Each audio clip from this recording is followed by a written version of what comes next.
Good morning. My name is Valentina Vee. Welcome to my talk. I apologize to the camera people in advance because I will be walking around. I don't like being behind a podium, and I don't have anything to techie display to you, so I'm just going to be walking around, and I hope that's okay. So the title of my talk is Achieving Success as a Digital Media Creative, but I'm not here to define success for you. I'm not here to tell you that I'm successful, so how about just being happy as a digital media creative? Or how about, okay, maybe not being happy, because other things can bring you happiness, right? Not just your job. Okay, how about finding fulfillment as a digital media creative? Okay, well maybe, how about just being able to pay your bills as a digital media creative? We can all agree that that's what we want. But you're probably who are you? Well, that's a really good question. I don't have a ton of social media, and yet I'm speaking here, so who am I? Well, the real question is, who am I not? I have done every possible position in production, from producer to PA. I've done set design, production design, cinematography, editing, directing, everything. The only stuff I haven't done is makeup and composing, and I'm not planning on it. But I kind of want to know, so first of all, if you feel so inclined to give me a round of applause, because today is my 1-year anniversary of going fully freelance. I mean, feel free to if you feel like it. Thank you. I'm proud of myself, and I've done a ton of projects in the last year, but I want to show you just a couple that I've done, just so you know who I am. So this project was, I directed a campaign for Nike. And this campaign was shot in the Philippines, and it was raising awareness for people who are doing good in their communities in the Philippines. And I teamed up with one of my great friends, Benjamin Von Wong, who is an awesome, epic photographer. And we flung these people off a building. So I prepared just a little cut of that video, just so you can see what it was exactly that we did. I love hanging off tall places. My friends, though, a little less. Unfortunately, they didn't have much of a choice, because we were there on a mission to take epic photos of everyday athletes defying gravity. I wanted to showcase everyday people that were making a difference in their community and celebrate them as role models. Those who were scared of heights would only have to hang off a 7-story building, while those who said they weren't were dropped off the side of a 30-story skyscraper. Like most things in life, the hardest part was making a commitment. It was that first step to hang over the edge that was really the most difficult. But once they conquered that, once they finally let go, they were suddenly free to basically run on air. So that was a project that I directed, but I did not shoot or edit. I had an entire shooting team and an entire editorial department. Next, I'm going to show you a project that I edited, but I did not direct or shoot. Okay, let's see if I can get it to work. Okay, so there's this magazine. It's a women's magazine. It's called Darling. They contacted me because they know I like working with causes, and they were like, we're making a documentary about female empowerment, and we're making a full feature-length documentary, but we want you to cut 10 mini-sodes, and so we can put it online and distribute. We also want you to cut a teaser trailer. So here's that teaser trailer that I edited. I basically ended up going into battle with my body. Every time you look in the mirror, every time you see an image of someone who you look up to, who doesn't look like you think that you're not good enough.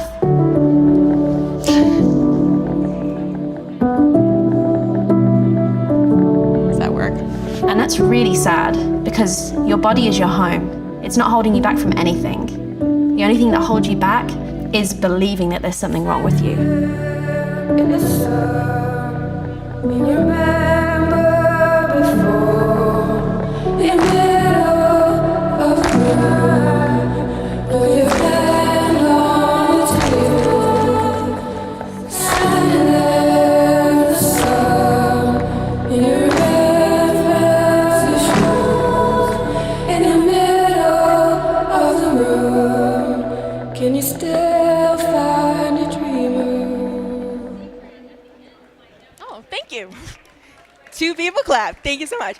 So that was something that I edited, but I didn't direct or shoot. Something that I've shot a lot of in the past year is beauty videos, videos about makeup, and this stuff I shot, but I didn't direct or edit.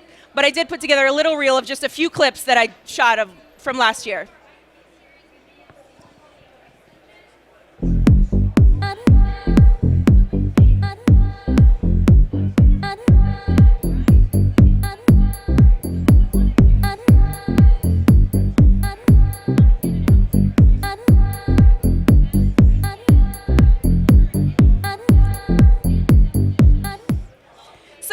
You can say I've done a lot of projects. They cover a large variety of stuff, and you're probably wondering how many projects I did in this past year of freelancing. I've done those plus over 60 more just myself. So I guess you could say I'm a little bit successful, maybe.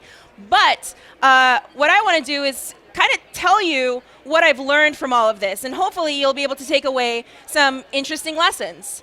As far as I see it, everyone here is some sort of creative. And creatives, in my opinion, fall into several categories. You are either a client, so you're the person with the money, or you work for a client, and you're the person who's hiring other creatives, or you're creating content specifically for one brand, or one product, or one company, and you're always creating for one brand.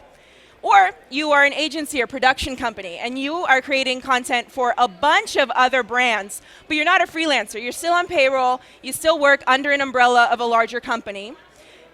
You could be an influencer, which a lot of people, this is the only thing they think of when they think of digital media creative. They think of the Casey Neistats. They think of the huge people on YouTube who have their own little mini worlds.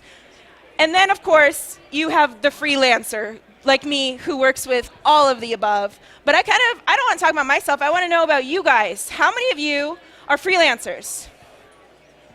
Kind of want to know who I'm talking to. Okay. How many of you are influencers? You have your own pages. All right.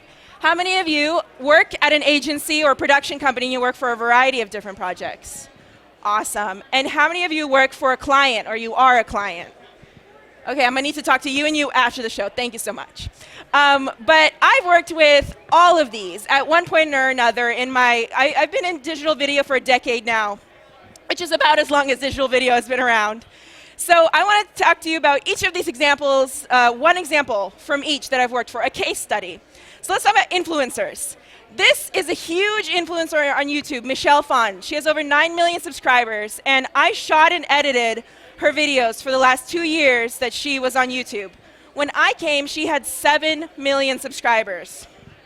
This is a little behind the scenes. You think she's in her room, but no, actually it's a whole production. We've set up, we've set up a background and we have a whole thing running. This was like one of the little intro shots that we did, but you see it's a whole studio, it's a whole setup. We have an entire crew. This was my crew. This is Michelle. And this is our production manager, a production assistant, and our intern. And this was the whole team that made the entire YouTube channel. And I'm seeing, a lot of you may not be females in the audience, and you may not know what I'm talking about. So I've put together just a tiny little piece of a few of the videos that I shot for her in the years I was working for her.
Just so you get an idea of a few of the videos that I've shot and edited for her.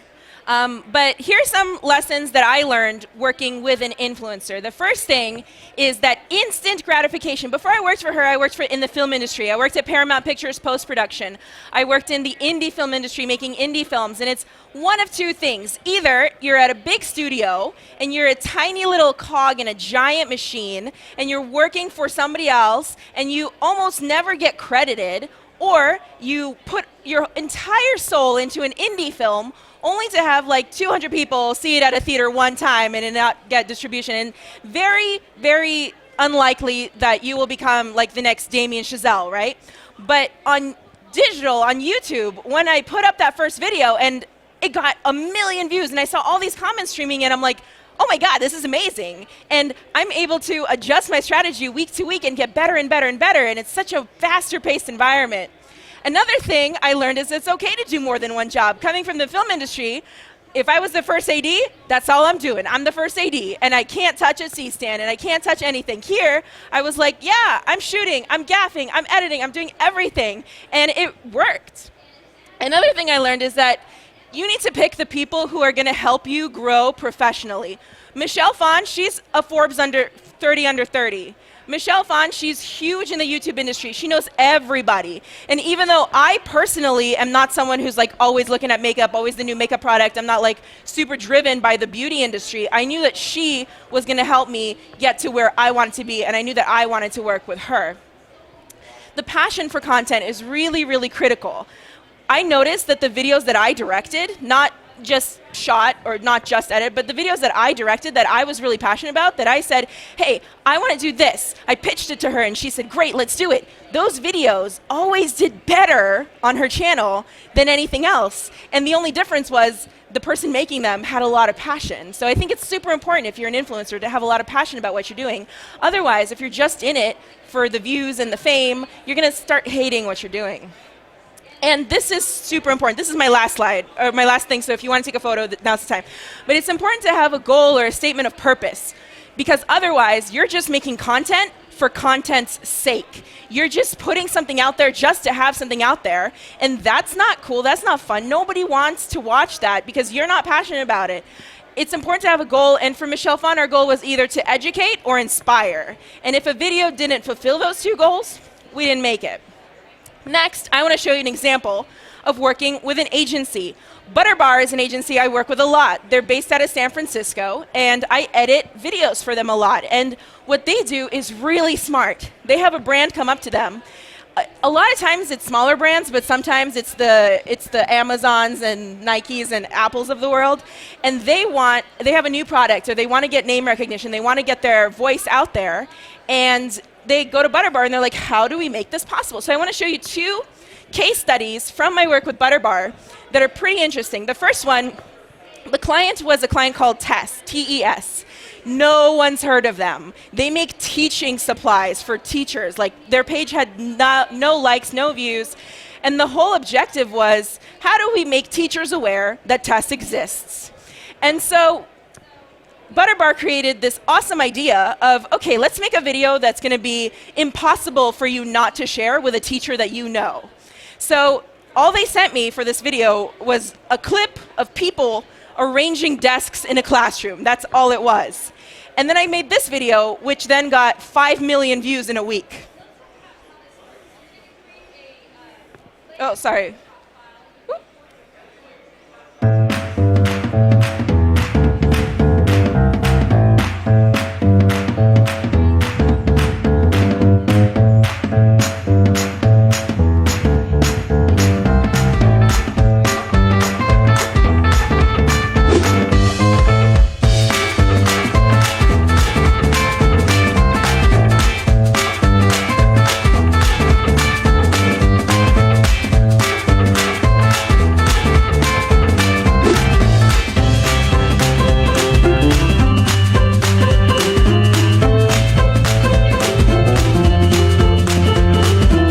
Pause it right there, but you get it, right? It goes on like this. And teachers sent it to other teachers being like, how do you arrange your desks in your classroom? What kind of personality are you? They just wanted to engage with each other. And then at the end of the video, there's a little like, Tess makes teaching supplies. Go visit us. And they increased the views on that Facebook page a lot. Another client I worked with Butterbar with was Credit Karma. And a lot of you know Credit Karma as an agency that reports what your credit score is. Well, last year, Credit Karma came out with a new thing, Credit Karma Tax. So they file your taxes for free, and they wanted people to know this. They wanted to get that word out there. So the clever strategy here was, well, did you know that in the United Kingdom, people don't need to do their own taxes? The government does it for them. So the strategy was enrage US taxpayers so much that they want to share this video with everyone they know.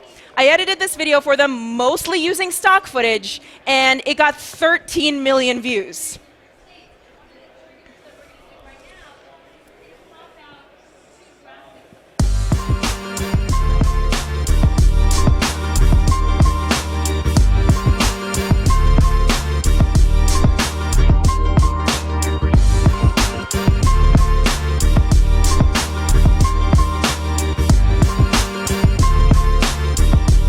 In the bank is just yours to keep. You don't really have to think about it.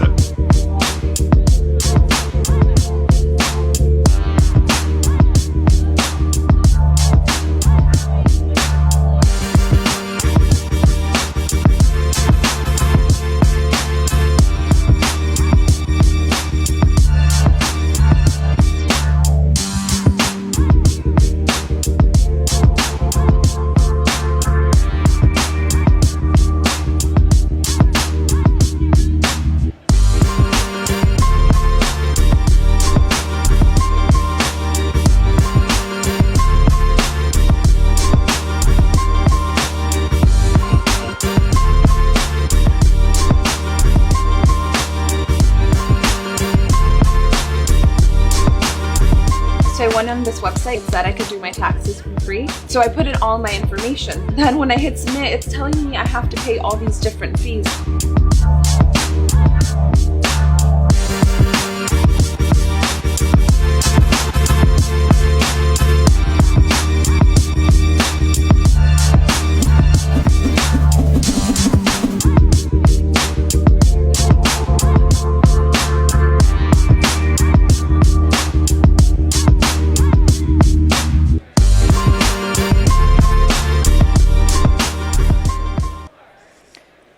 So that is one of the other videos I did for Butterbar, and I've made many more, but here's what I learned working with an agency or a production company.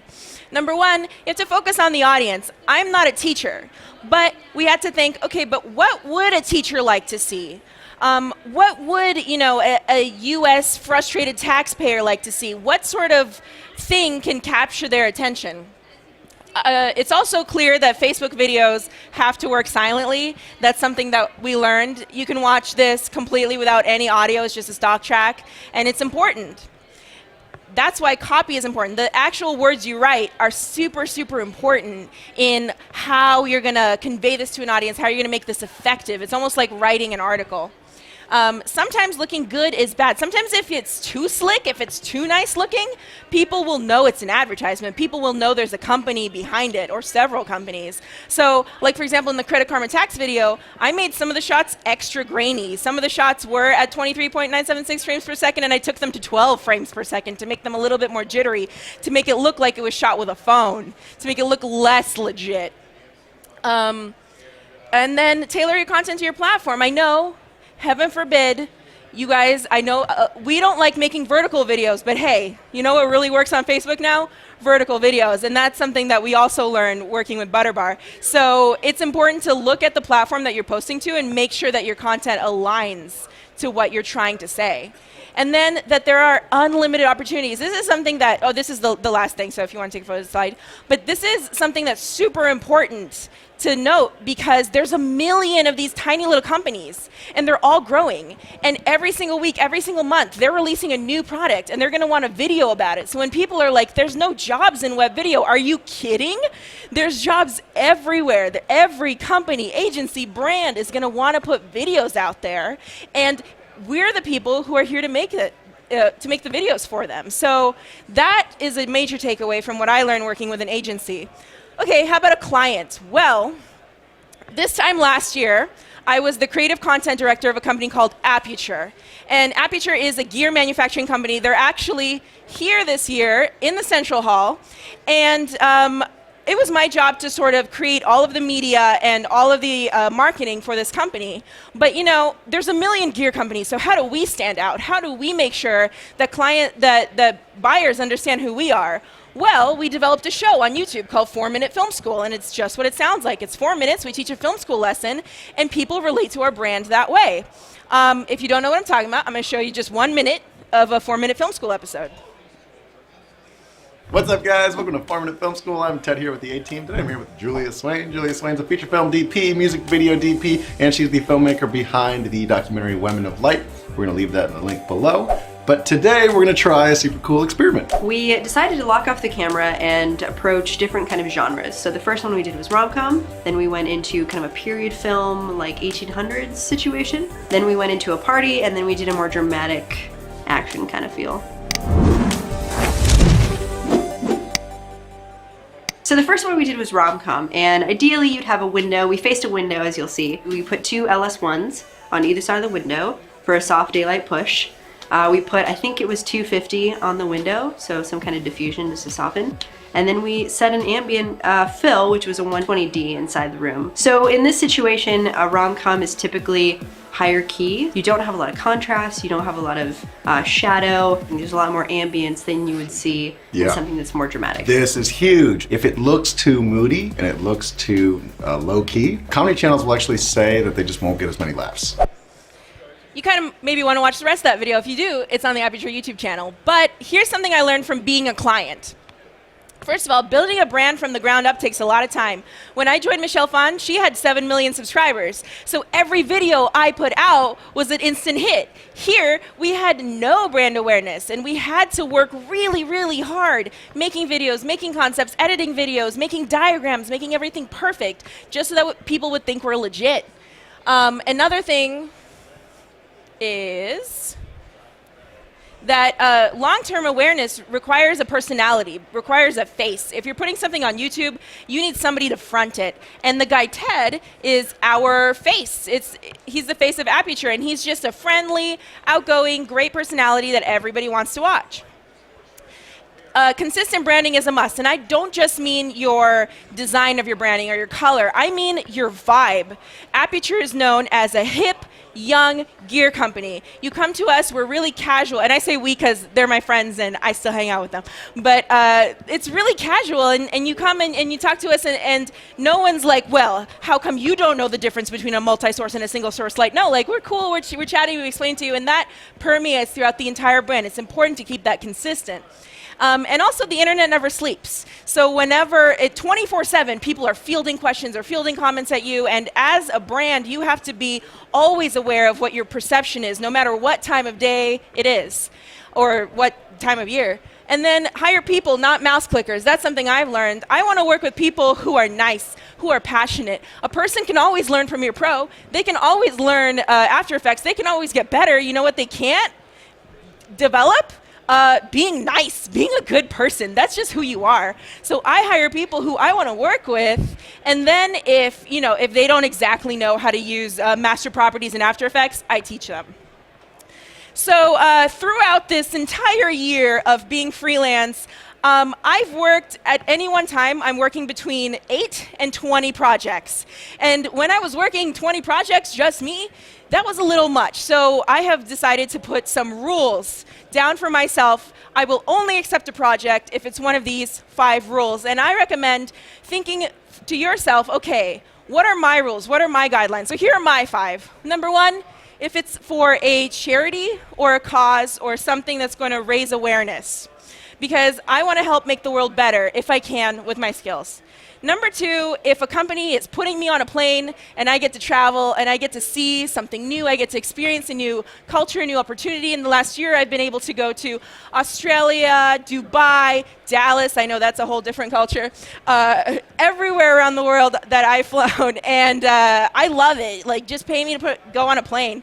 A big brand helps lend legitimacy to you so that you can do the previous two. So in the past year, like I said, I've worked with MTV, Dell, Nike, Adobe, Apple, all sorts of companies that are bigger, that then I could go and be like, Children's Hospital of Los Angeles, can you hire me? I'm legit. I also, to help a friend, you need to make sure that your network is benefiting from you. So even if it's a friend and they're not paying me anything, but they really need a DP, I'm there. I'm there to help them for free. And knowledge. If I'm learning something new, if I'm learning a new technology, if I'm learning a new trick, a new camera that I haven't shot with before. So these are my 5. Your 5 might be different, but if you take anything away from what I've said today, is figure out what you're passionate about. Figure out what matters to you and do that, because life is too short to be doing anything else. Thank you very much. You can find me on my Twitter. Thank you. And if you'd like to speak to me after, I will be in this little corner so you can come up and talk to me. Thank you and have a great rest of your show. Bye.